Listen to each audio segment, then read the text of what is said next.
Karimnagar రామ్నగర్లోని Maneru global smart కిడ్స్లో పాఠశాల విద్యార్థుల తల్లిదండ్రులకు పేరెంట్స్ మీట్ పేరిట అవగాహన కార్యక్రమాన్ని ఏర్పాటు చేశారు. మానేరు విద్యా సంస్థల అధినేత కడారి అనంతరెడ్డి జ్యోతి ప్రజ్వలనతో ప్రారంభించారు. ఈ సందర్భంగా విద్యార్థులు చేసిన సాంస్కృతిక ప్రదర్శనలు, నాటిక ప్రదర్శనలు, ఫ్యాషన్ షో తదితర ప్రదర్శనలు తల్లిదండ్రులను ఎంతగానో ఆకట్టుకున్నాయి.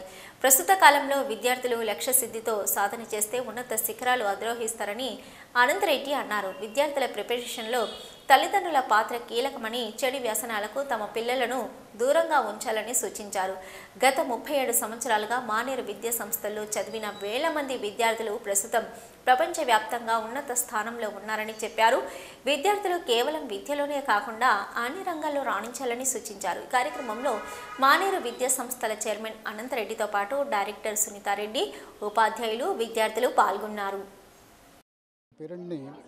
పిల్లలతో పాటు స్కూల్ యాక్టివిటీస్లో మనం ఇన్వాల్వ్ చేసినట్టయితే కనుక తప్పకుండా వాళ్ళ యొక్క అభిప్రాయాలు మనం సేకరించే వాళ్ళు అవుతాం.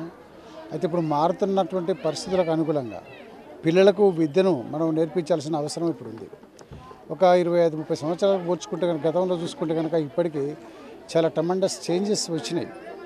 ముఖ్యంగా ఈ డిజిటల్ ఎడ్యుకేషన్ ఏదైతుందో, ఈ డిజిటలైజేషన్ అయిన తర్వాత పిల్లలకు డిజిటల్తో పాటు ఆటలు పాటలు అవుతుందో తప్పకుండా పిల్లలను అలా ఇన్వాల్వ్ చేస్తూ నేర్పించాల్సినటువంటి పరిస్థితి. ఇప్పుడు పిల్లవాళ్ళు స్కూల్కి వచ్చిన తర్వాత స్కూల్ నుండి ఇంటికి పోవాలంటే వాళ్ళు ఏడవాలి.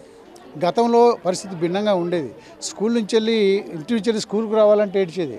కానీ ఇప్పుడు పరిస్థితి స్కూల్కి వచ్చిన తర్వాత ఇంటికి పోవాలంటే ఏడ్చే పరిస్థితి ఉన్నది.